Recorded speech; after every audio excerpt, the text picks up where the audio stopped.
Welcome to My Opinion here on My Opinion TV. Don't forget to like, share, subscribe, click notification bell. So as soon as a video is released, you'll be one of the first to be notified. And this morning, we want to do two stories. One, a follow-up to yesterday's story about the triple murder in Stony Hill. And second, we have another double murder. This time it took place in Hanover. But let me start off by giving you a follow-up to the double murder, the triple murder rather, in Stony Hill. I read from the Jamaica Gleaner. 3 men were savagely slain by gunmen on Wednesday at a house located off Brooks Level Road in Stony Hill, an area that has recorded 5 murders in less than a month. The trio were killed with high-powered weapons at about 11:45 a.m. The deceased have been identified as 20-year-old Brandon Gussie Scarlett and Adija Adi Laws, 17. The third man was unidentified up to first time. The police say Laws was out on bail for illegal possession of firearm. Scarlett's grandfather said he was sleeping and was called when he heard the explosion. The police theorized that the killing may have been a reprisal for the killing of 57-year-old Dave Beta Nooks. Nooks was killed in broad daylight while drinking in a bar on Brooks Level Road. Now, Nooks, who was killed, is the uncle of one of the players in a gang conflict involving 2 rival gangs. And one of the gang is the Brook Level, originating from the Brook Level, and the other from Erie Castle Road.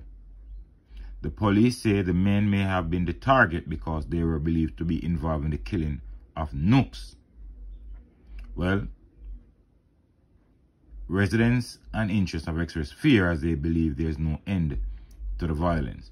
Well, to be honest with you, when I heard this triple killing, I had reasons to believe that persons who were killed were persons involved in some gang conflict.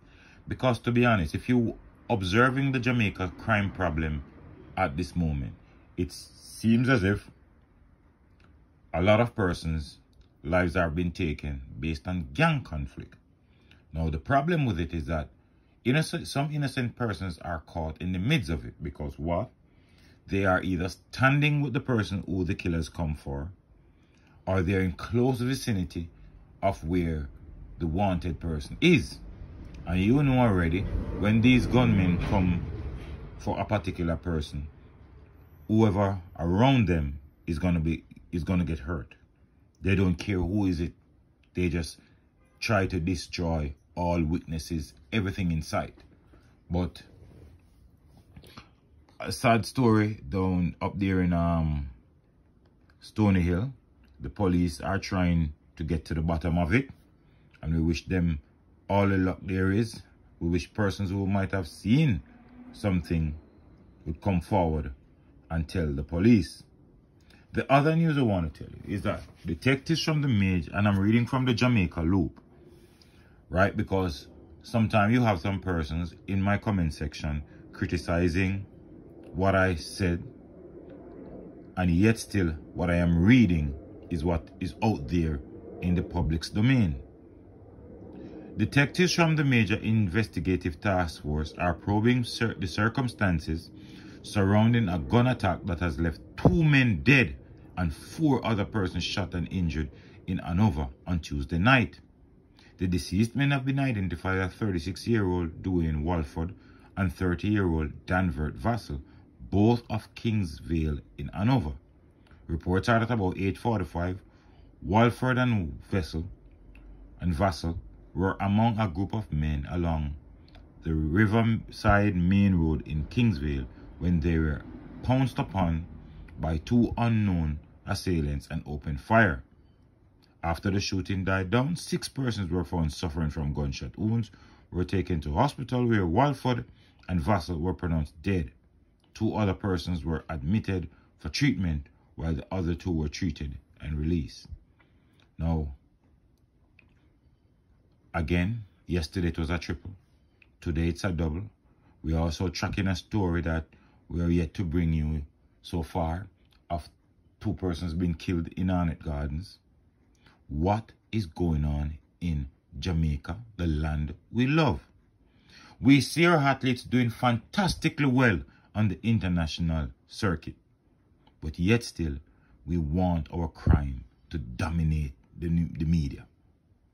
The life of crime is dominating and destroying the good place called Jamaica. With all this great work that our athletes have been doing, Jamaica has been promoted across the world in a sporting atmosphere, but yet still we have hoodlums, criminals who are trying to promote Jamaica's hostility across the world by going around and creating mayhem in this country.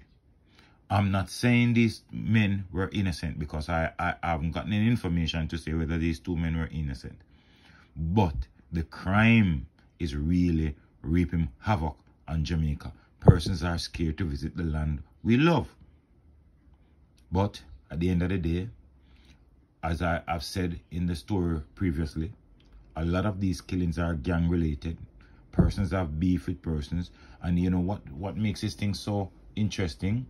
Some of these men were all a part of one gang. Then there's a split. And when there's a split in the gang, they go at each other non-stop. But sad story, and we hope that the police will once again, because we have to commend the police because they've been doing some great work these days and quickly apprehending killers and suspects of criminal activities. And I expect no different in this situation down there in Hanover. But another day, another story, another crime. When will the bloodletting cease? Well, tell me what you think in the comment section. What can we do to eradicate crime from Jamaica? But as again, look out for the children, look out for a neighbor, look out for a loved one, and most of all, keep it locked on My Opinion TV.